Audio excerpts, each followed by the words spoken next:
Welcome to Fluid Mechanics. This is the first lecture of a course in Introductory Fluid Mechanics, and what we'll be doing in this lecture is beginning with the most basic components of a course in Fluid Mechanics, and we'll start by looking at the definition of a fluid.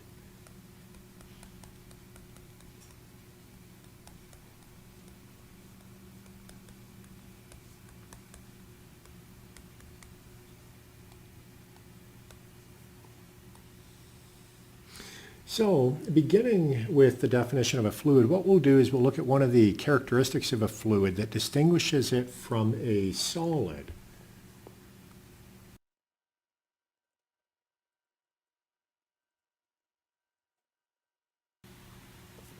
So what we'll begin with, we'll draw two pictures, one with a solid and one with a fluid. So we'll begin with the solid on the left, and it will be a planar solid, and let's assume that the bottom surface here is fixed.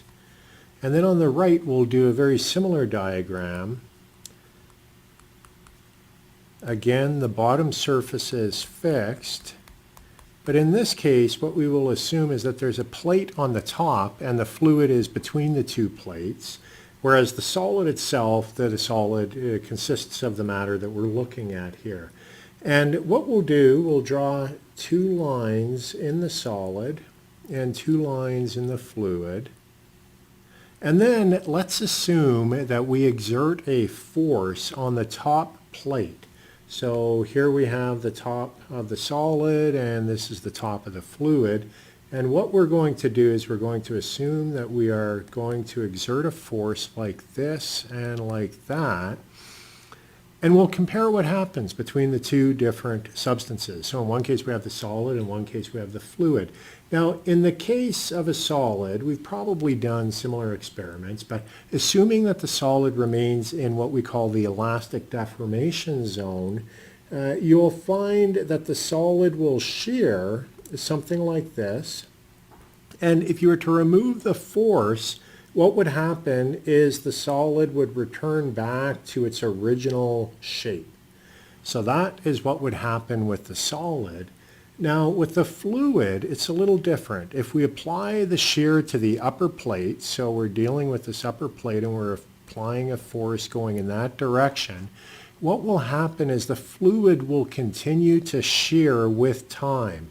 And so if we were to look at this at an early point in time, we would have a shape like that.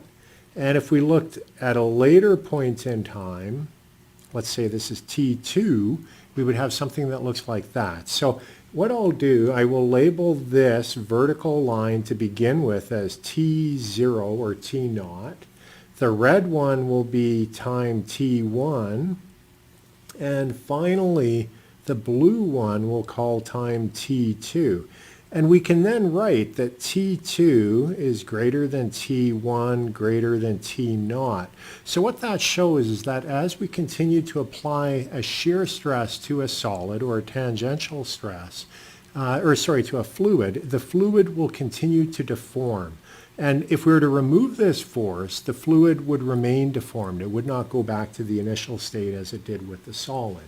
So that is one of the aspects of a fluid that distinguishes it from a solid.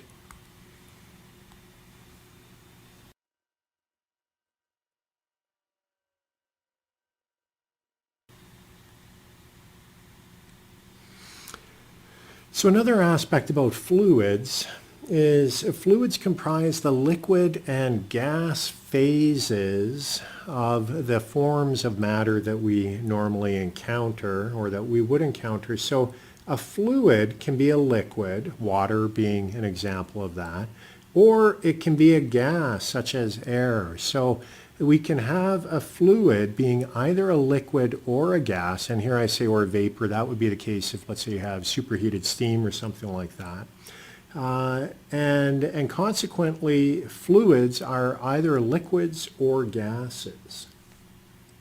And when we're studying fluid mechanics, we will be studying both fluids that are not moving, and that is called fluid statics.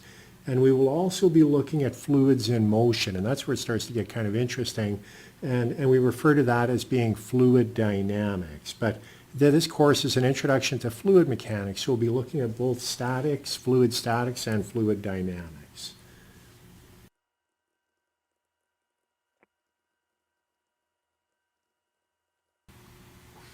So that is a brief introduction to fluid mechanics. Fluids deform, and they continue to deform, unlike a solid. With the solid, if you remove the shear, it will go back to its original state. And what we'll be doing is we will be looking at fluid mechanics consisting of fluid statics and fluid dynamics, and a fluid could either be a gas or a liquid. In the next segment, what we'll do is we'll take a look at why you may want to study fluid mechanics, and I'll show you a number of different interesting applications of fluid mechanics in that section.